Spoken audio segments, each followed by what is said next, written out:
तो आपका टॉपिक है combination of alike objects. Topic का नाम लिखिए, combination of alike objects, permutation of alike objects. इसमें दो केसेस में बात करेंगे। Case number 1, taken all at a time.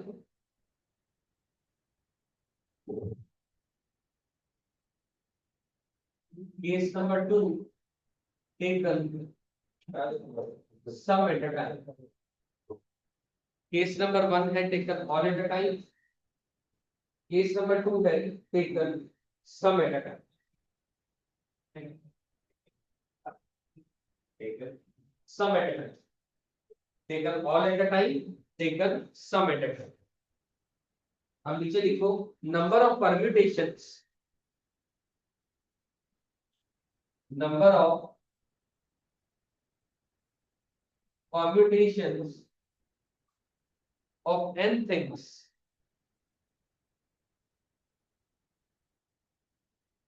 number of permutations of n things,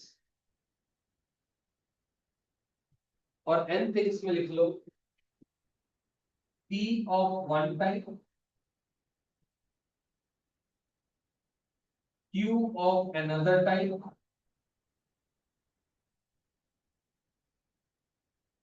r are different। तो आंसर आएगा n factorial upon p factorial q factorial, n factorial upon p factorial q factorial. r factorial नहीं आएगा, चलिए मतलब बता दो।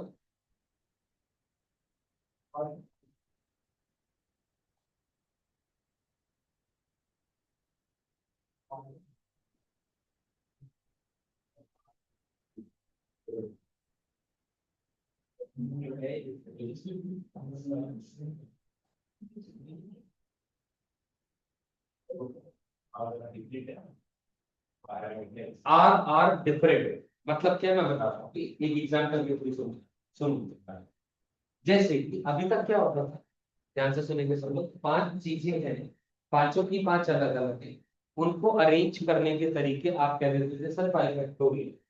लेकिन अब मैं क्या कह रहा हूँ, मान लीजिए 2 एप्पल है या 2 ए है, 3 बी है, 1 सी है, 1 डी है। 2 एक जैसी, 3 एक जैसी, 2 अलग। ये मतलब P of one type, Q of another type, R are all different। ये मतलब टोटल कितनी चीजें होंगी, 1 2 और 3 5 और 2 7। तो नंबर ऑफ परम्यूटेशंस हुए 7 फैक्टोरियल, जिनमें से 2 एक जैसी, 3 एक जैसी। ये आपका फाइनल आंसर आ गया। ये नंबर ऑफ परम्यूटेशन के तरीके आ गए।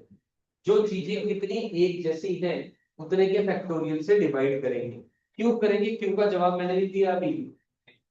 तो हाँ, अरेंजमेंट, परम्यूटेशन का मतलब अरेंजमेंट, अरेंज करना चीजों को। छोटा सा एग्जांपल, बहुत छोटा एग्जांपल देखो, सुनो जरा। मान लो ए ए बी ले लेता हूँ, ये 3 नंबर एक जैसे हैं, इनको अरेंज करना है। इसका क्या होगा, ये एक तरीका लिखने का, ये दूसरा तरीका लिखने का, ये तीसरा तरीका लिखने का। आपको लगता है इन 3 के अलावा कोई और तरीका हो सकता है क्या? नहीं हो सकता। तो इसका आंसर, अगर 2 अक्षर एक जैसे, एक एक जैसा, तो हम कहेंगे number of permutations is 3 factorial upon 2 factorial which is 3। ये आंसर उस बात का है।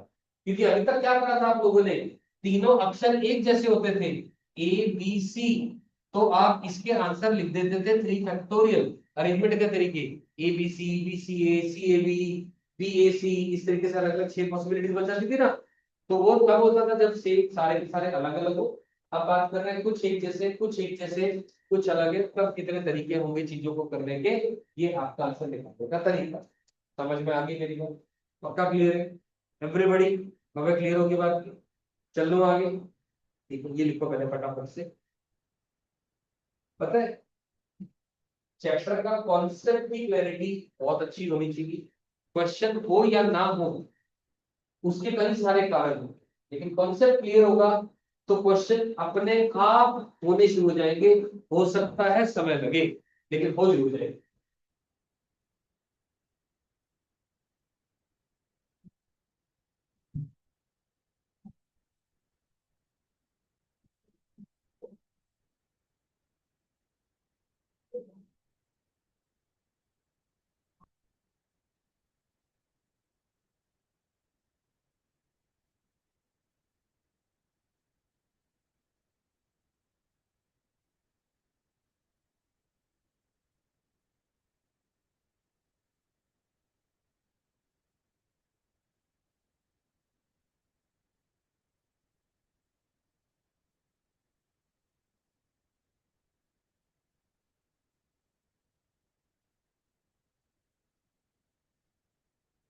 Done?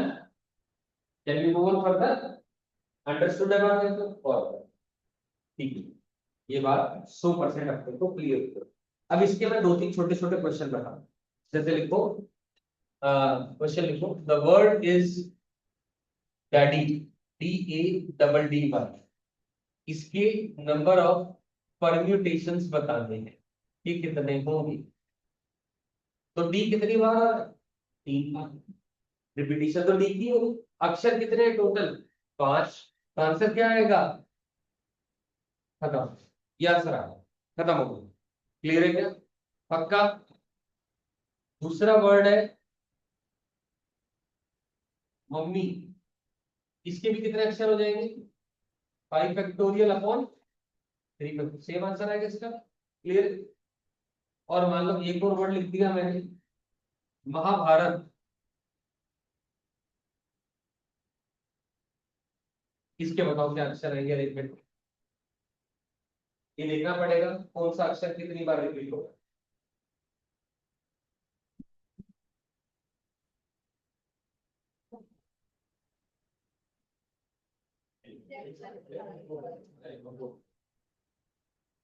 दोबारा बोलो। 2 2 4 2 6 2 8 2 10, 10 factorial divided by 4 factorial 2 factorial. ये 4 बार आ रहा है, 1 2 3 4, और कौन आ रहा है? H कितनी बार आ रहा है? 2 बार आ रहा है, बस होकर रिपीट हो रहा है। चला, क्लियर हो गया? ये लिखो।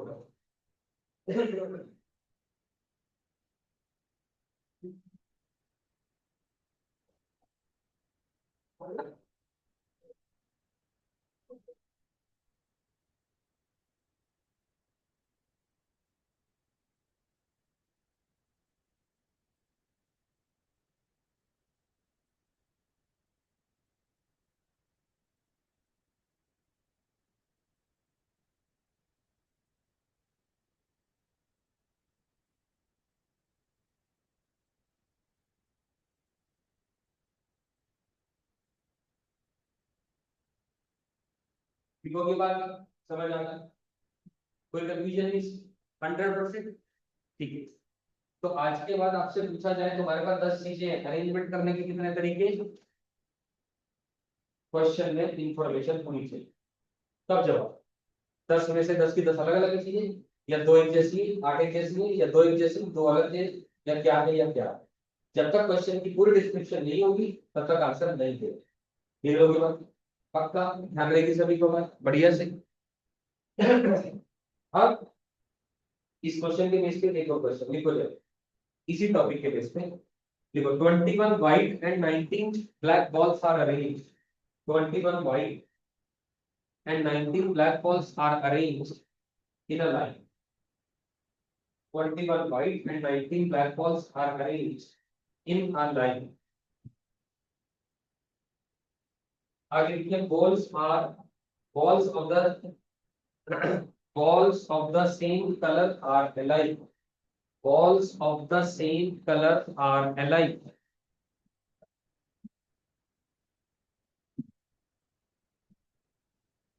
फिर आगे लिखिए, find the number of arrangements, find the number of arrangements if black balls are separated, find the number of arrangements if black balls are separated. अब ऐसा ही क्वेश्चन गैप मेथड वगैरह का इस्तेमाल करके कर रहे थे हम, वहां पे फर्क था, सारी चीजें अलग अलग होती थी, यहाँ फर्क है अलग अलग नहीं है। अब मैंने कहा 21 व्हाइट है और 19 ब्लैक है, 21 व्हाइट बॉल्स है और 19 ब्लैक बॉल्स है। क्वेश्चन ने कहा मुझे कि they are arranged in a line, if the black balls are separated, black balls separate करनी है तो ब्लैक बॉल्स को गैप पे रखना है, जो चीजें सेपरेट रखनी है उनको गैप में रखना है। तो उनको किसके गैप में रखना है? व्हाइट बॉल्स के गैप पे। अब व्हाइट बॉल्स रख दो पहले, 1 2 3 4 अप टिल 21, ये व्हाइट बॉल्स रख। इन व्हाइट बॉल्स को 21 की 21 व्हाइट बॉल्स को एक ही लाइन में रखने के कितने तरीके बताइए? 21 फैक्टोरियल लिखूं? यस और नो? क्यों लिखूंगा? क्योंकि सारी एक जैसी। 21 फैक्टोरियल अपॉन 21 फैक्टोरियल जब तो वन हो जाएगा, तो इनका एक ही तरीका। एक तरीका टू अरेंज, किस बात का, टू अरेंज 21 वाइट बॉल्स। समझ आ गई बात? एक तरीका क्यों क्लियर हो? 21 बॉल्स के बीच में गैप कितने आएंगे? 22। कितने गैप्स आएंगे? 22। उन गैप्स में से 22 में से कितने गैप चाहिए तुम्हें? 19। उन 19 गैप में क्या करोगे तुम? क्या करोगे गैप के अंदर में? ब्लैक होल को रखोगे। क्या करोगे? ब्लैक होल को रखोगे। ब्लैक होल कैसे अलग है कि सेम है? सेम है। उनको रखने के कितने तरीके? एक तरीके के 90 फैक्टोरियल तरीके? एक तरीका। कितने तरीके? एक तरीका। ये आपका आंसर। क्लियर हुई बात? क्लियर हुई बात? 19 बॉल्स एक जैसी है, उनको रखने का एक ही तरीका, क्योंकि उनको 19 फैक्टोरियल अपॉन 19 फैक्टोरियल करोगे, अपॉन करने की जरूरत नहीं, डायरेक्टली 1 भी लिख दोगे तो एक ही बात है। समझ में आनी इंपॉर्टेंट है बात। अंडरस्टूड होगी बात? शिव क्लियर है?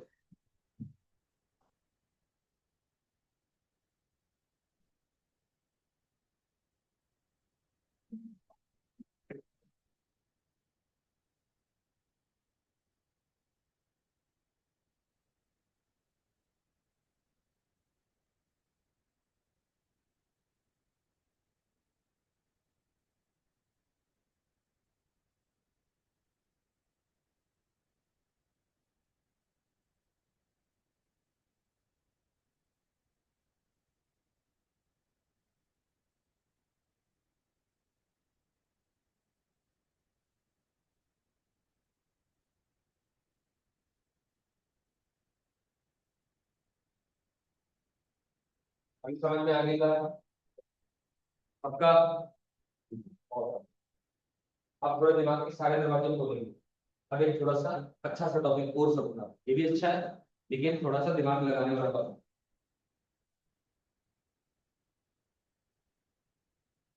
देखिए, कॉम्बिनेशन कॉम्बिनेशन एक ऐसा चैप्टर है जिसमें अंदर में नंबर ऑफ क्वेश्चंस लिमिटलेस है, जितने मर्जी कर लो। ठीक है, इंपॉर्टेंट ये, हमें कॉन्सेप्ट क्लैरिटी अगर है तो क्वेश्चन में दिक्कत नहीं है। ओवर द आप करते चलोगे, अलग अलग टाइप के क्वेश्चन मिलते चलोगे। अब ध्यान से देखो, जो मैंने आपको दो असाइनमेंट दी थी, अगर जिन जिन बच्चों ने ईमानदारी से करी होगी वो दो असाइनमेंट, उन्हें पक्का हर क्वेश्चन में सोचने पे मजबूर हो। वो बढ़िया लेवल की असाइनमेंट दी थी दोनों की। वो घटिया क्वेश्चन कोई नहीं, उनमें से दो या तीन क्वेश्चन मैंने क्लास में कराए हैं, उसका लिया आपको। एल सारे को फ्रेश क्वेश्चन। ठीक है ना? तो ऐसे ऐसे क्वेश्चन जब भी दूंगा मैं छांट के दूंगा। और फिर नॉर्मल क्वेश्चन देने, क्योंकि किसी भी चैप्टर की प्रिपरेशन हमेशा उस चैप्टर की रिक्वायरमेंट के अनुसार होती है।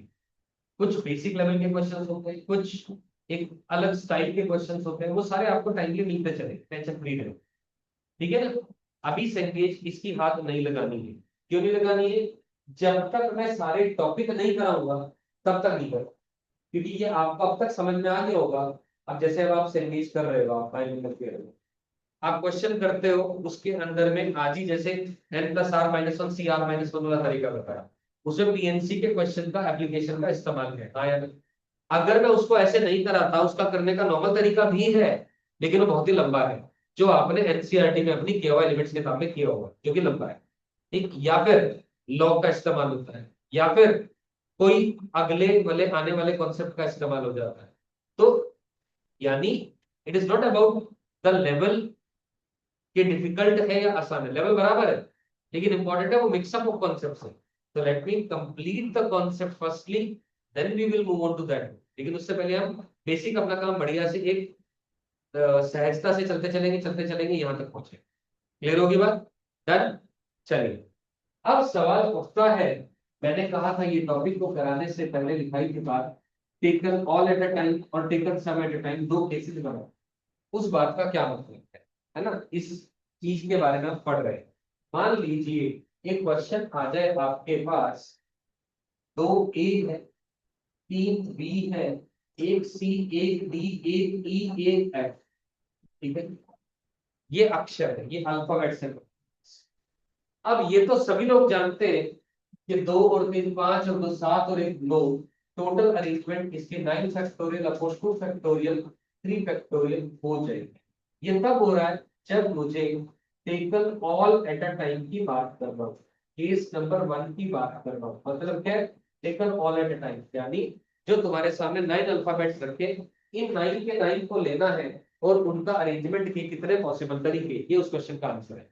ये हमने पढ़ भी लिया, भी समझ में लिया, क्लियर होगी बात नहीं। लेकिन अब मैं कह रहा हूँ मेरा क्वेश्चन नंबर 2 आ जा रहा है इसके अंदर में, नंबर ऑफ अरेंजमेंट्स बतानी है आपको और टेकन लेट अस से 4 eight a time, taken 4 eight a time. मतलब क्या हुआ इस बार, क्वेश्चन कह रहा है कि ये जो 9 अक्षर अवेलेबल है इनमें से एक बार में 4 मिले, ऐसा करने पर टोटल कितनी आएगी। अब इसमें तो बहुत सारे केसेस बनाने पड़ेंगे। टेकन 4 एट अ टाइम में कोई बच्चा कहेगा सर मैं तो 2 ए लूंगा 2 बी लूंगा, 2 एक जैसे 2 एक जैसे। कोई दूसरा बच्चा कहेगा नहीं सर मैं तो 3 बी लूंगा एक एक लूंगा। कोई बच्चा कहेगा नहीं जी मैं तो सी डी ई एफ चारों अलग अलग लूंगा। तो चारों बच्चे या तीनों चारों पांचों बच्चे सही है आपकी बात, कोई गलत नहीं कह रहा। मेरी बात समझ में मैंने क्या कहा। तो अब ऐसे क्वेश्चन को अप्रोच करने के लिए जैसे मैंने अभी बात करी केसेस की, इसका मैं नाम दे देता हूँ पॉसिबिलिटी। तो सबसे पहले आप लोग ऐसा क्वेश्चन करने के लिए पॉसिबिलिटीज की बात करेंगे। पॉसिबिलिटी के बाद उस पॉसिबिलिटी के सिलेक्शन की बात करेंगे। सिलेक्शन के बाद उसके अरेंजमेंट की बात करेंगे। ये इस क्वेश्चन को करने का तरीका। मेरी बात समझ आ रही है। ये क्वेश्चन स्कूल लेवल पे बिल्कुल भी नहीं आएगा, जेई लेवल का ही क्वेश्चन है। ये लंबा क्वेश्चन जाएगा, करने का तरीका यही होगा, बताओ क्लियर होगी बात। अब पॉसिबिलिटी के संदर्भ में सबसे पहले हम बात कर सकते हैं क्या two L I, two L I, 4 अक्षर चाहिए तो दो एक जैसे, दो एक जैसे ये लिख सकता हूँ, बोलो बोलो। दो एक जैसे लेंगे, दो अलग एक जैसे लेंगे। ठीक है, पहले इसी केस के बारे में बात करना शुरू करते हैं, अगले केस में बात करें। क्लियर हो गया, हर्षिता समझ आ रही बात। दो एक जैसे, दो एक जैसे। अब सी डी ई एफ ये तो है ही एक एक जगह, तो ले कहां से, जितनी कोई चीज अवेलेबल है उसमें से ही आपने देखना है कि आपको कितने चाहिए। ये बात समझ में आई क्या कहा मैंने, शिवम क्लियर हो गई। अब आपके पास 2 ए अवेलेबल है और 3 बी अवेलेबल है। आप चाहे दो एक जैसे ले, दो एक जैसे ले, तो ठीक है ना। ये दो एक जैसे, इन 3 में से 2 उठा लेंगे। अब अच्छा एक छोटा सा और सवाल है। मान लो तुम्हारे पास 3 चॉकलेट रखी है एक जैसे, 3 चॉकलेट रखी है एक जैसी, तुमने 2 चॉकलेट उठानी है, तो कितने तरीके होंगे।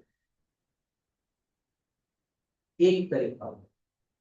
3 अलग अलग चॉकलेट नहीं है, तीनों एक जैसी चॉकलेट। 3 में से एक चॉकलेट उठाना तब भी एक तरीका, 2 उठा लेंगे तब भी एक तरीका, तीनों उठा लेंगे तब भी एक तरीका। मेरी बात समझ में आई, पक्का क्लियर, 100% क्लियर है। अब मैं क्या करूं, चलो मैं और काम आसान कर रहा हूँ, टेकन 3 एट अ टाइम कर दे, तो थोड़ा आसान क्वेश्चन के थ्रू समझते हैं, है ना। क्वेश्चन तो बहुत सारे बनाए जिसमें टेकन 3 एट अ टाइम की बात कर रहा हूँ। टू अलाइव और 1 डिफरेंट, ऑब्वियस सी बात है। मैं पॉसिबिलिटीज को ऐसे तुम्हारे हिसाब से ताकि तुम आसान भाषा में, ठीक है ना। ये अक्षर वही है, नंबर ऑफ अरेंजमेंट बतानी है, 3 अक्षर ले दे एक बार। मैंने कहा एक केस ऑल सेम, मुझे बताओ सारे अक्षर सेम के लिए कौन सा अक्षर लिया जा सकता है। केवल बी, और कोई तरीका है क्या, नहीं। मैंने देखो इसका बी बी बी, क्या इसके अलावा कोई और तरीका बैठता है, नहीं है।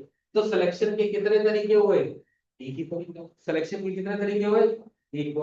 अब सिलेक्टेड चीज को अरेंज करना है, बी बी बी को अरेंज करने के भी कितने तरीके होंगे, एक ही तरीका होगा। ये रहा एक तरीका, बात समझ में आएगा, पक्का क्लियर हो, ठीक है। अब दूसरा केस मैंने कहा टू एलाइन 1 डिफरेंट, दो एक जैसे एक एक जैसा, ठीक है ना।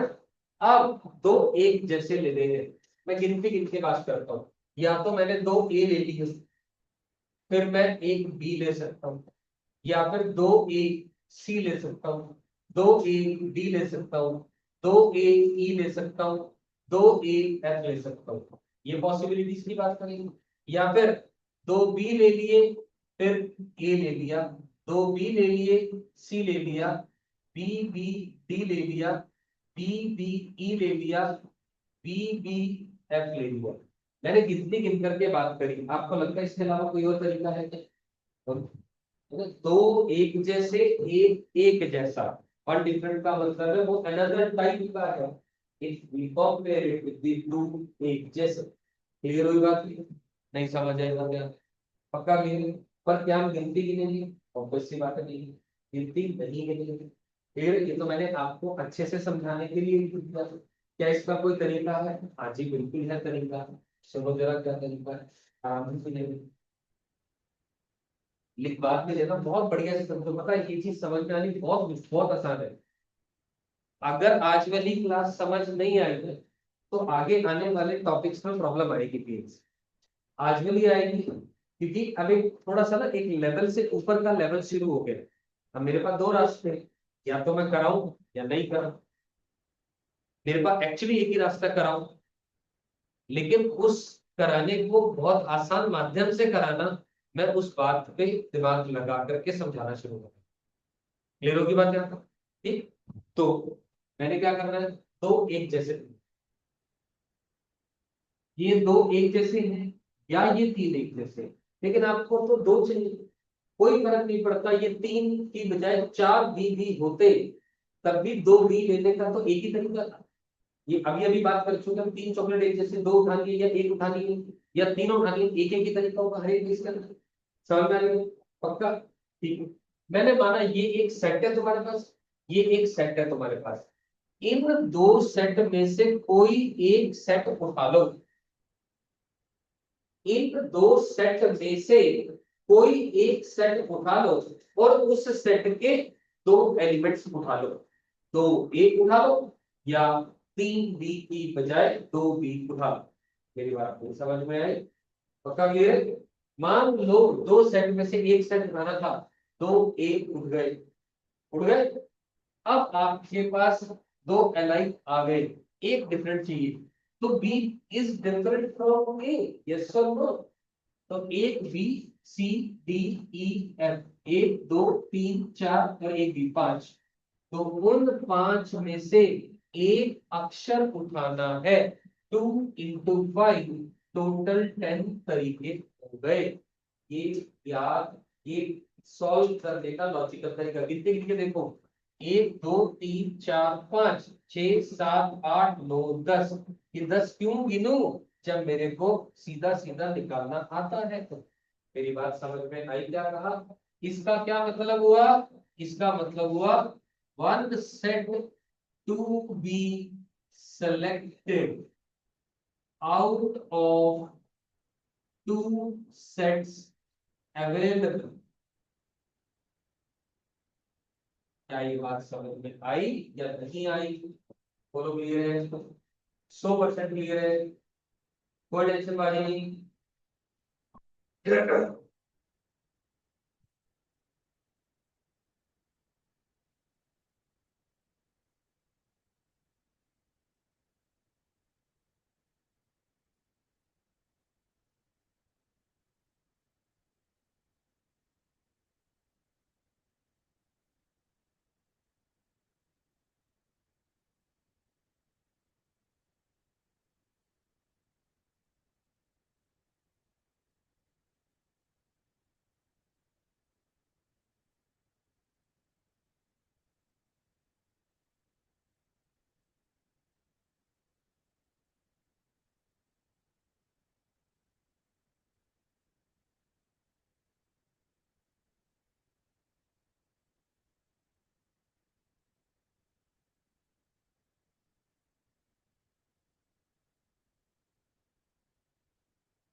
हमें क्लियर हुई ये बात?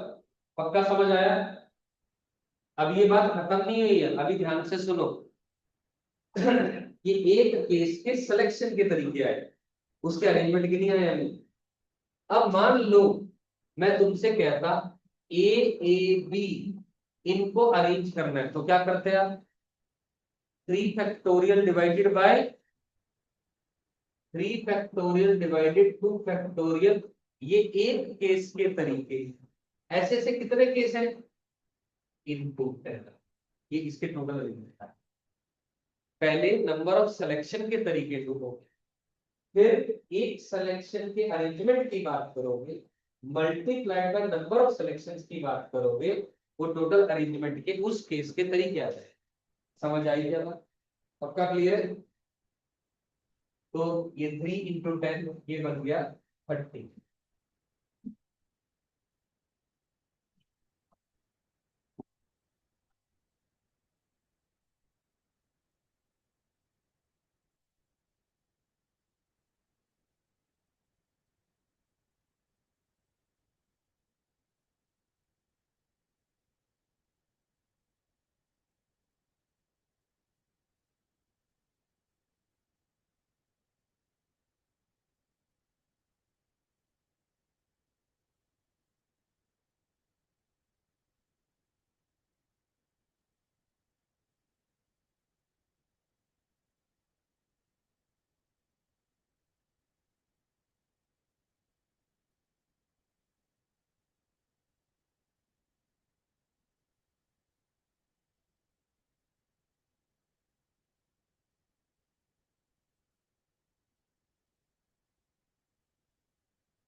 आगे बात समझ?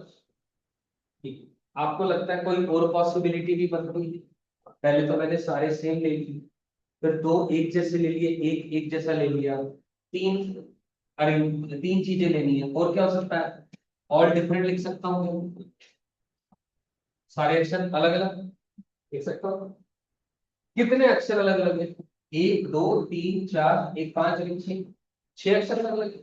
3 भी आ रहा है, 4 भी आ रहा है, कोई मतलब नहीं। ठीक है ना बाकी? 4 5 6, इन 6 अक्षर में से कितने अक्षर चाहिए अपने को? कितने अक्षर चाहिए? ये सिलेक्शन के तरीके आ रहे हैं। बोलो सही है क्या? इन 6 में से 3 अक्षर चाहिए ना। अब मैं सेलेक्ट करके बार बार लिखूं तो मतलब नहीं है कोई। अब मान लो वो 3 सेलेक्ट हुए, सी डी ई। सी डी ई को अरेंज करने के कितने तरीके होंगे? 3 फैक्टोरियल। कितने तरीके होंगे? 3 फैक्टोरियल। ये एक केस के तरीके हैं, लेकिन सिलेक्शन के ये तरीके इतने हो गए, मल्टीप्लाइड बाय 6c3 करेंगे, ये टोटल अरेंजमेंट के तरीके हैं। सिलेक्शन के तरीके मल्टीप्लाइड बाय एक सिलेक्शन के अरेंजमेंट के तरीके इस टोटल अरेंजमेंट के तरीके। क्लियर होगी बात? लिखो ये बात की।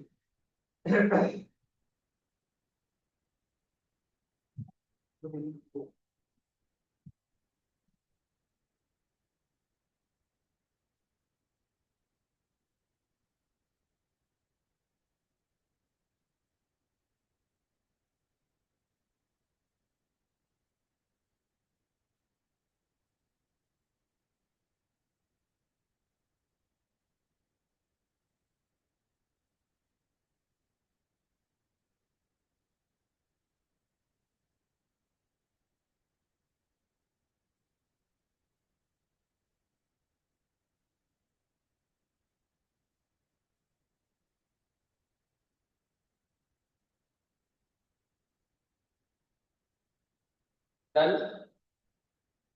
अब what is your final answer? इन तीनों को ऐड करके जो आंसर आएगा वो आपका है। उसके तरीके अरेंजमेंट की, उसके तरीके अरेंजमेंट की, उसके तरीके टोटल आंसर। इसको सॉल्व करके क्या आएगा? 6 factorial by 3 factorial into 3 factorial. तो 6 × 5 × 4 है ना? 120। ये 120 आंसर आ जाएगी। आपका answer 150, 151 is your total answer.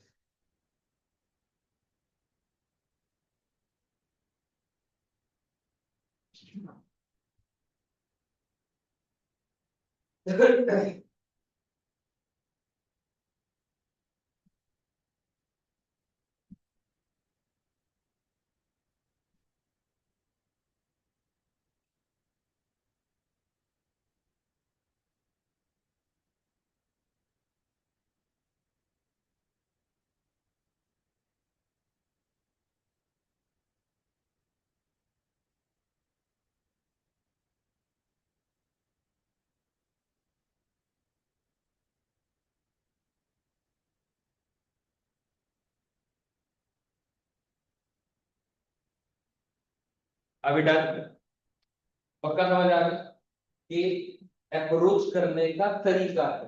Taken all eight A time में कोई टेंशन नहीं, सब एट ए टाइम में केसेस बनाएंगे, हर केस की सिलेक्शन की बात करेंगे, एक arrangement multiplied by number of selections के तरीके, वो टोटल उस केस की अरेंजमेंट, फिर अगले की, फिर अगले की, सारों को ऐड कर दे, वो फाइनल आंसर आएगा। क्लियर होगी ना?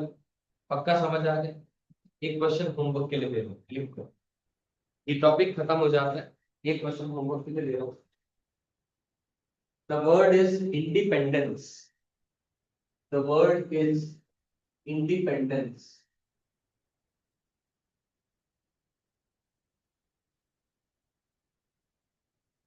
The word is independence. Okay, how many five-lettered words can be formed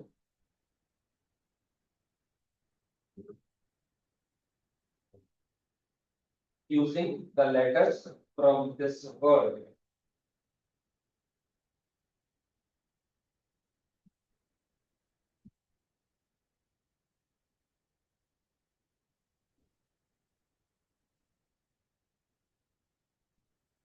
You know the meaning हो ना, वो तुम्हें नहीं कोई मतलब है पास, अच्छा कोई नहीं। ठीक है, तो पांच अल्फाबेट्स का इस्तेमाल करके आपको एक शब्द बनाना है। उसके कितने तरीके हैं ये आपने देखे, क्योंकि यहाँ पर बहुत सारे केसेस बने, कौन सी चीज कितनी बार आ रही है ये अलग अलग से लिखेंगे, आई कितनी बार आ रहा है, एन कितनी बार आ रहा है, डी कितनी बार आ रहा है, सारा चीज मैंने, जो चीज इस क्वेश्चन में आएगी मैंने वो यहाँ समझा दी। लेकिन इस क्वेश्चन में तीन ही केस बने थे, इस क्वेश्चन में जो मैंने दिया है इसमें बहुत सारे केस बनेंगे। घर जाकर के आराम से अटेम्प्ट करेंगे, कम से कम 30 to 40 मिनट्स लगेंगे इस क्वेश्चन को करने में। पहली बार कर रहे हो, ईमानदारी से करेंगे, बिल्कुल ईमानदारी से, एकांत में बैठ करके तरीके से करेंगे।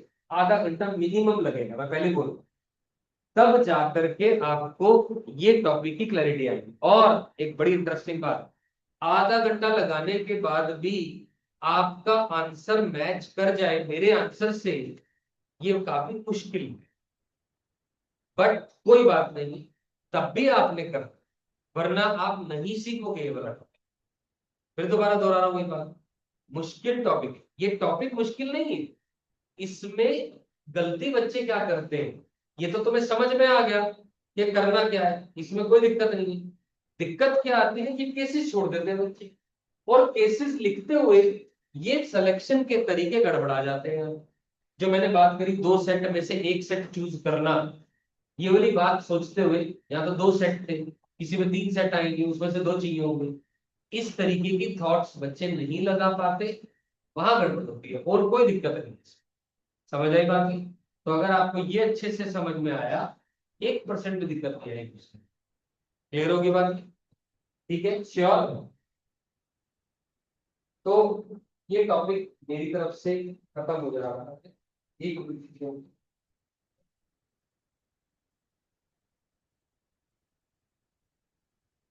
एक क्वेश्चन और लिखो, उसके बाद आप डिस्कशन शुरू करें, ठीक है?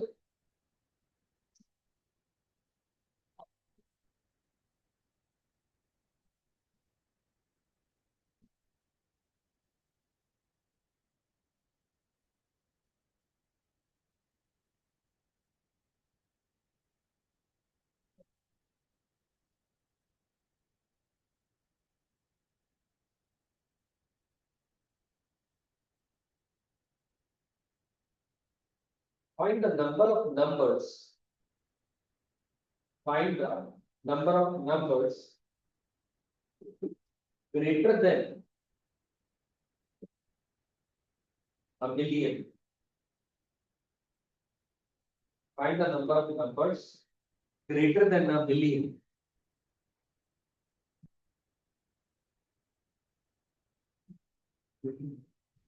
Greater than a million using the digits. Using the digits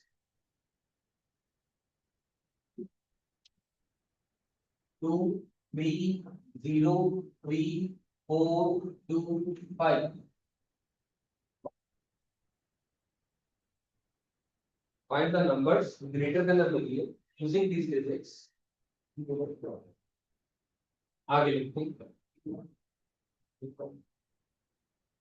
ये पहला सवाल है, इसी का एक और कारण है। Out of these numbers, how many of them? Out of these numbers, how many of them are divisible by 5? Are divisible by 5? इनमें से कितने ऐसे नंबर हैं जो 5 से डिविजिबल है?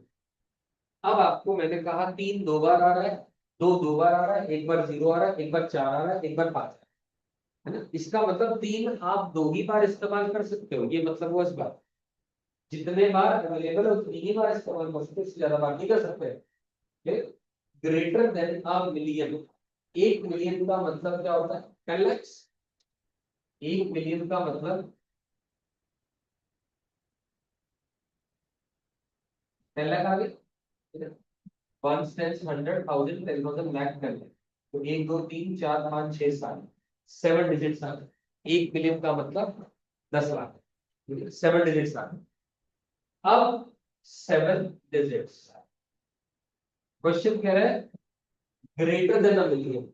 1 2 3 4 5 6 7 7 ही अक्षर दिए गए हैं और कोई भी नंबर जो 1 मिलियन से बड़ा होगा, पक्की बात है वो 7 डिजिट का तो कम से कम होना ही चाहिए। 8 डिजिट का बनाएंगे नहीं हम यहाँ पर, क्यों नहीं बनाएंगे? 8 अक्षर नहीं भरने के लिए, है ना। 8 डिजिट है ही तो 1 2 3 4 5 6 7 1 2 3 4 5 6 7 7 प्लेसेस आ गई है अपने पास। हमें चाहिए number greater than a million, ठीक है। क्या मैं इस बात को लिख सकता हूँ इन नंबर्स का इस्तेमाल करके जितने भी नंबर बन रहे हैं टोटल में से माइनस कर दो वो सारे नंबर्स जो स्टार्ट कर रहे हैं 0 से। सोच के देखो एक बात मैंने सही की गलत? वो सारे नंबर जितने भी बनेंगे बिना किसी रिस्ट्रिक्शन के 7 डिजिट के नंबर बन जाएंगे। उनमें से वो सारे नंबर माइनस कर देता हूँ जो 0 से शुरुआत होगी। 0 से जो शुरुआत होगी वो 7 डिजिट का नंबर नहीं बनेगा, वो 6 डिजिट का होगा। 6 डिजिट का नंबर पक्की बात है 10 लाख से छोटा होगा। समझ में नहीं होगा? बोलो बोलो बोलो, पक्का क्लियर? अब टोटल कितने नंबर बनेंगे? 7 अक्षर 7 फैक्टोरियल, 2 एक जैसे 2 एक जैसे 2 फैक्टोरियल